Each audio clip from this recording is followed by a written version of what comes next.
Hi friends, welcome to my channel. நம்ம இந்த வீடியோல எதை பத்தி பார்க்க போறோம்னா டெய்லி நம்ம லைஃப்ல அதிகமா யூஸ் பண்ற சென்டென்ஸ் மேக் பண்ணி பேசுறது எப்படின்னு தான் நம்ம இந்த வீடியோல பார்க்க போறோம். ஓகே फ्रेंड्स, வீடியோக்குள்ள போறதுக்கு முன்னாடி நம்ம சேனலை ஃபர்ஸ்ட் டைம் பார்க்கறீங்கன்னா Subscribe பண்ணுங்க. இந்த வீடியோ உங்களுக்கு பிடிச்சிருந்தா லைக் பண்ணுங்க. ஓகே, வீடியோக்குள்ள போகலாம். ஓகே, ஃபர்ஸ்ட் ஒன் பாருங்க, எப்போதும் போல இரு. நம்ம சொல்லுவோம்ல எப்போதும் போல இரு அப்படின்னு. அது எப்படி சொல்றது? அந்த இரு அப்படினாலே நம்ம என்ன சொல்லுவோம்? பி. இருனா பி.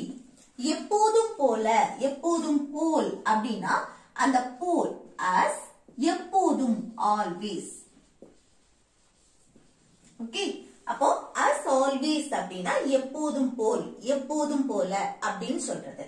அப்போ எப்போதும் போல இரு அப்படின்னா be as always, be as always. Okay, அடுத்து எப்போதும் போல பேசு, எப்போதும் போல பேசு அப்படின்னு சொல்லுவோம்ல, அது எப்படி சொல்றது? பேசு. பேசுறதுக்கு இங்கிலீஷ்ல டாக். டாக். அடுத்து எப்போதும் போல, அதுக்கு as always. Okay, talk as always அப்படின்னா எப்போதும் போல பேசு. அடுத்து எப்போதும் போல நல்லா சாப்பிடு. நம்ம சொல்லுவோம்ல எப்போதும் போல நல்லா சாப்பிடு அப்படின்னு. அது எப்படி சொல்றது? நல்லா சாப்பிடு அப்படின்னா eat well. eat well, நல்லா சாப்பிடு. எப்போதும் போல as always. Okay, eat well as always அப்படின்னா எப்போதும் போல நல்லா சாப்பிடு. நெக்ஸ்ட், அவ எப்போதும் போல தாமதமாக வந்தாள். நம்ம சொல்லுவோம்ல அவ எப்பவும் போல லேட்டா தான் வந்தா அப்படின்னு சொல்லுவோம். அது எப்படி சொல்றது? பாருங்க, எப்போதும் போல இது அப்படியே இருக்கட்டும், அவ தாமதமாக வந்தா, அவ லேட்டா வந்தா அப்படின்னு சொல்றதுக்கு எப்படி சொல்லலாம்? பாருங்க, வந்தாள் past tense, முடிச்சு போனது. ஓகே, அப்போ அது எப்படி எழுதுறது? அப்போ ஃபர்ஸ்ட் வந்து சிம்பிள் பாஸ்ட் டென்ஸ் படி எழுதணும்னா அவள், அவள்னா she. அடுத்து வந்தாள், வரக்கூடிய செயல் நடக்கு. வாரதுக்கு இங்கிலீஷ்ல என்னது? come. அதோட பாஸ்ட் came. அடுத்து தாமதமாக late. ஓகே, அடுத்து எப்போதும் போல as always. ஓகே, அப்போ அவ எப்போதும் போல லேட்டா வந்தா அப்படின்னா she came late as always. she came late as always. அவ எப்பவும் போல லேட்டா தான் வந்தா. இதையே இன்னொன்னா சொல்லலாம். எப்படி சொல்லலாம்? she was late. she was late as always.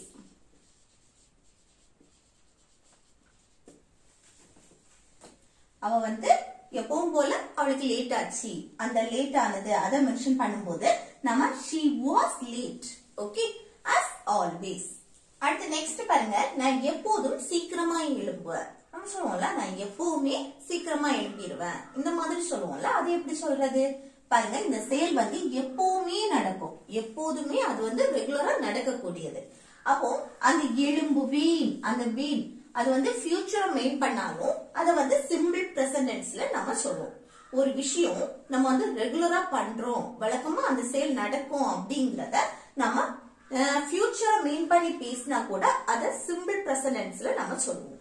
Simple present tense படி எப்படி எழுதணும்? First subject. சப்ஜெக்ட் வந்தா எப்பவுமே அதை தான் ஃபர்ஸ்ட் எழுதுவோம் தானே. நான், நான்னா ஐ. அதுக்கு அடுத்து வெர்ப் வரும். வெர்ப் எது? நான் எப்போதும் சீக்கிரம் எழும்புவேன். எழும்பக்கூடிய செயல். எழும்புறதுக்கு இங்கிலீஷ்ல என்னது? wake up இல்லனா get up அப்படின்னு சொல்லுவோம் தானே. wake up இல்லனா get up.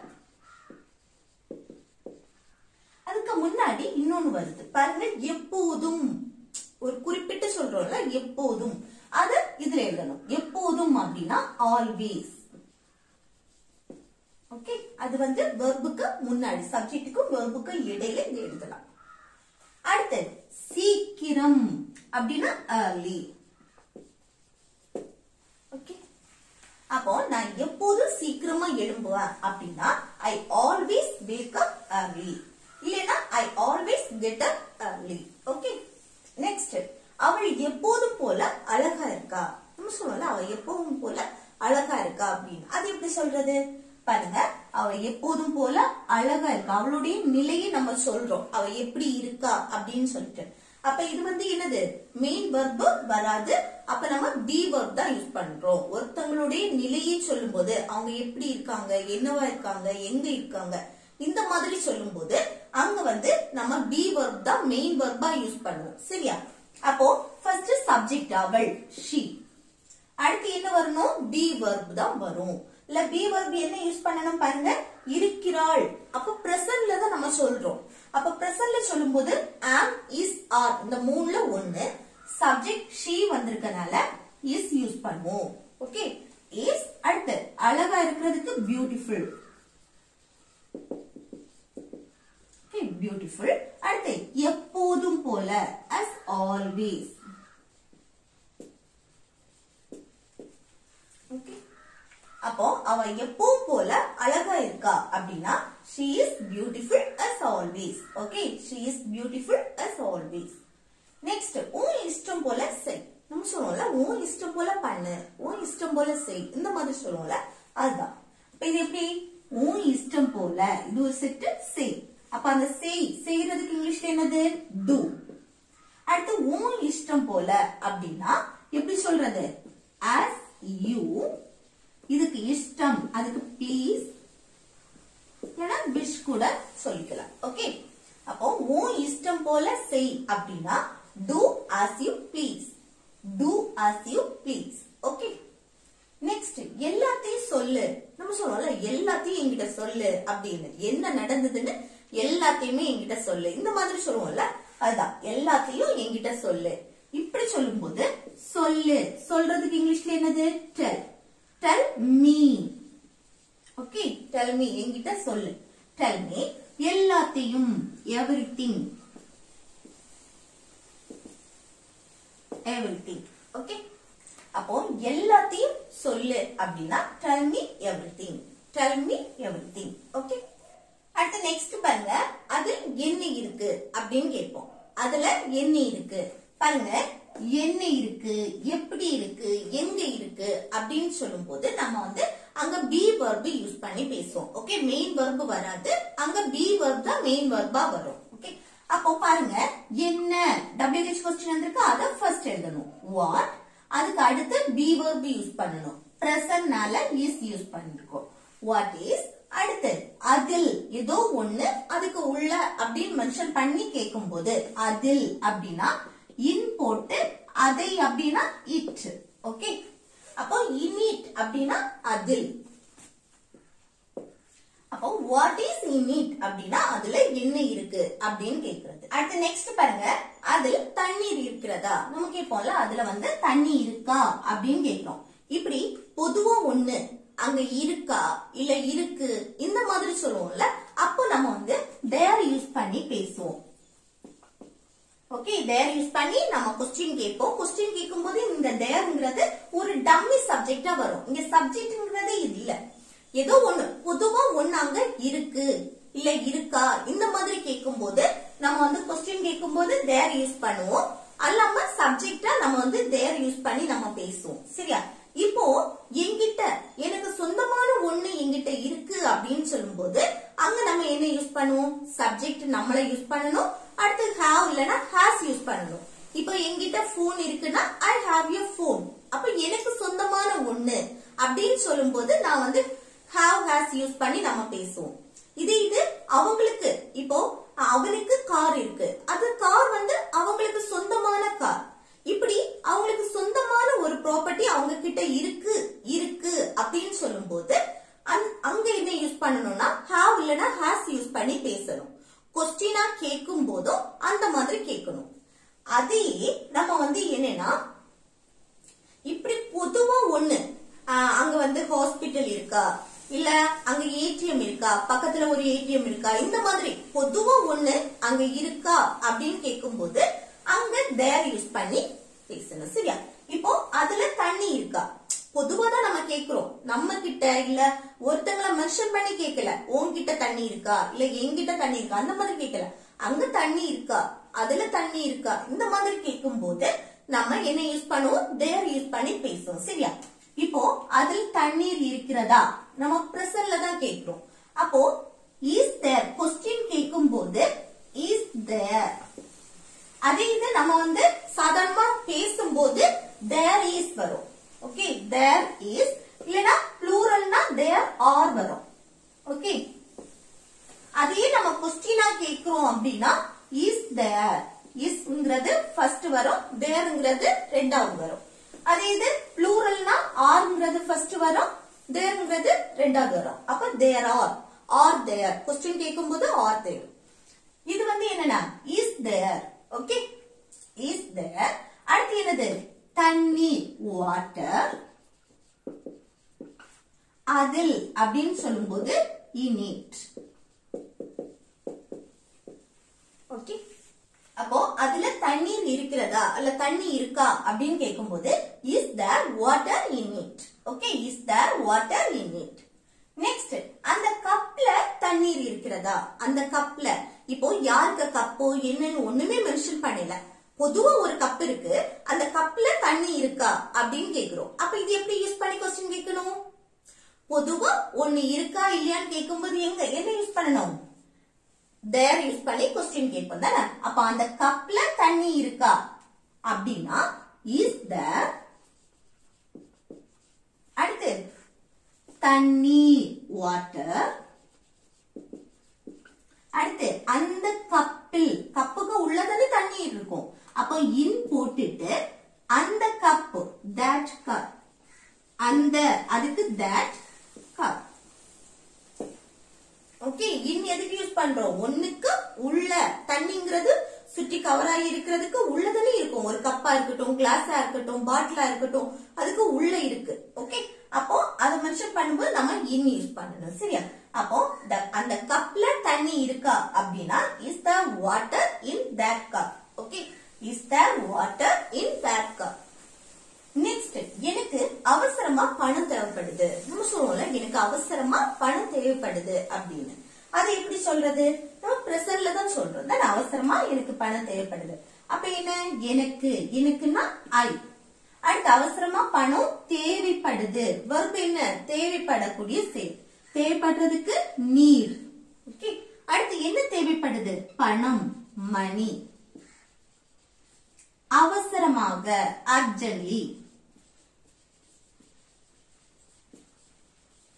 ஓகே, அப்போ எனக்கு அவசரமா பணம் தேவைப்படுது, எனக்கு அவசரமா காசு தேவைப்படுது, இந்த மாதிரி எல்லாம் சொல்லும் போது I need money urgently, I need money urgently.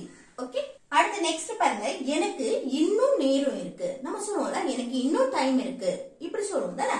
அப்ப எனக்கு டைம் இருக்கு, இல்ல அவனுக்கு டைம் இருக்கு, அவனுக்கு இன்னும் டைம் இருக்கு, இந்த மாதிரி சொல்லும் போது டைம் இருக்கு அப்படின்னா அந்த இருக்கு அதுக்கு வந்து என்ன யூஸ் பண்ணுவோம்னா have இல்லனா has யூஸ் பண்ணுவோம். மெயின் வெர்பா இங்க வந்து நம்ம have இல்லனா has, அது சப்ஜெக்ட பொறுத்து நம்ம யூஸ் பண்ணுவோம். சரியா? இன்னும் டைம் இருக்கு அப்படின்னு சொல்ற இடத்துல இப்போ ஃபர்ஸ்ட் வந்து சப்ஜெக்ட் எழுதலாமா? எனக்கு ஐ. அடுத்து என்ன எழுதுவோம்? have இல்லனா has. இங்க வந்து ஐ வந்திருக்கனால சப்ஜெக்ட் ஐ வந்தனால have யூஸ் பண்ணிருப்போம்.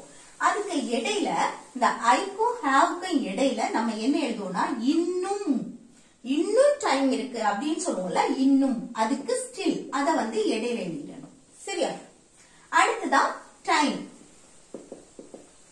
ஓகே, அப்போ எனக்கு இன்னும் நேரம் இருக்கு அப்படின்னா I still have time, I still have time.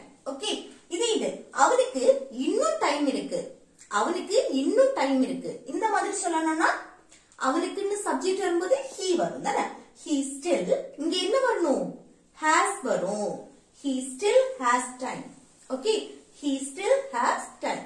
Okay, next அது இருக்கட்டும். நம்ம சொல்லுவோம்ல அது இருக்கட்டும், அது இருக்கட்டும் விடு, இந்த மாதிரியும் சொல்லுவோம். இல்ல அதை இருக்க விடு, இந்த மாதிரியும் சொல்லுவோம் தானே.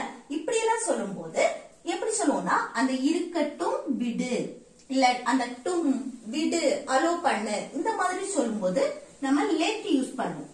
அது இருக்க விடு, இப்படி எல்லாம் சொல்லுவோம்ல, அப்படி let. அடுத்து என்ன? it, அது, அதுனா it. ஓகே, அடுத்து இருக்கட்டும், அந்த இரு அதுக்கு நம்ம be யூஸ் பண்ணுவோம். let it be, அது இருக்கட்டும் அப்படின்னு சொல்றது let it be. நெக்ஸ்ட் நான் உன்னை போக விட மாட்டேன். நம்ம சொல்லுவோம்ல நான் உன்னை போக விட மாட்டேன் அப்படின்னு. அந்த போக விட மாட்டேன், மாட்டேன் அப்படின்னாலே ஃபியூச்சர் மீன் பண்ணி பேசுறதுல. அப்ப நான் உன்னை போக விட மாட்டேன் அப்படின்னா பாருங்க நெகட்டிவா பேசுறோம். ஃபியூச்சர்ல நெகட்டிவ். அப்ப ஃபர்ஸ்ட் வந்து நம்ம சப்ஜெக்ட் எழுதிடணும். அடுத்து என்ன மாட்டேன் அதுக்கு won't. ஃபியூச்சர்ல நம்ம நெகட்டிவா பேசுறோம். அப்போ won't. அடுத்து என்ன வரணும் verb வரணும். இல்ல என்ன போக அதுவும் ஒரு verb தான். விட அதுவும் ஒரு verb தான். அப்போ இத ஃபர்ஸ்ட் எழுதிரோம். விட விடுறது என்னது let allow பண்றது. நான் போக விட மாட்டேன். ஓகே விடு விட மாட்டேன் இந்த மாதிரி சொல்லும்போது let யூஸ் பண்ணுவோம். won't let அப்படின்னா விட மாட்டேன். அடுத்து உன்னை உன்னைனா you. இந்த letக்கு அடுத்து ஆப்ஜெக்ட் நம்ம யூஸ் பண்ணணும். இந்த letக்கு அடுத்து இன்னொரு verb தூக்கி எழுதிட கூடாது. இந்த let வந்தா அதுக்கு அடுத்து ஒரு ஆப்ஜெக்ட் வரும். அதுக்கு அடுத்துதான் என்னன்னா மெயின் verb வரும். மெயின் verb என்ன போகிறது. போகிறதுக்கு இங்கிலீஷ்ல go. ஓகே அத வந்து இன்ஃபினிட்டிவ் ஃபார்ம்ல எழுதக்கூடாது. இந்த let வந்தாலே இங்க அடுத்து வர verb எப்பவுமே present ஃபார்ம்ல தான் இருக்கும். சரியா? அப்போ நான் உன்னை போக விட மாட்டேன் அப்படின்னா I won't let you go. I won't let you go. Okay next உனக்கு இது கூட தெரியாதா? நம்ம சொல்றோம்ல உனக்கு இது கூட தெரியாதா அப்படின்னு. அது எப்படி கேக்குறது பாருங்க. தெரியாதா நெகட்டிவ்ல क्वेश्चन கேக்குறோம்.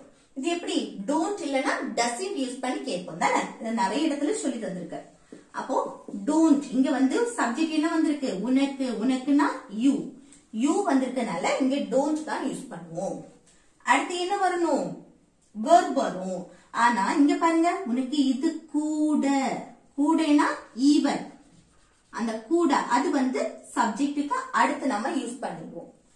even அடுத்து என்ன வரணும் verb. verb எது தெரியாதா. தெரியறதுக்கு இங்கிலீஷ்ல no. அடுத்து இது இதுனா this. ஓகே அப்போ உனக்கு இது கூட தெரியாதா அப்படின்னா don't you even know this. don't you even know this. Okay next எப்போதும் போல விளையாடு. நம்ம சொல்றோம்ல எப்போதும் போல விளையாடு அப்படின்னு. அது எப்படி சொல்றது இது எப்படி சொல்றதுன்னு கமெண்ட் பாக்ஸ்ல கமெண்ட் பண்ணுங்க. ஓகே फ्रेंड्स இந்த வீடியோ உங்களுக்கு யூஸ்ஃபுல்லா இருக்குன்னு நினைக்கிறேன். யூஸ்ஃபுல்லா இருந்துச்சுன்னா இந்த வீடியோக்கு லைக் பண்ணுங்க. உங்க ஃப்ரெண்ட்ஸ்க்கு ஷேர் பண்ணுங்க.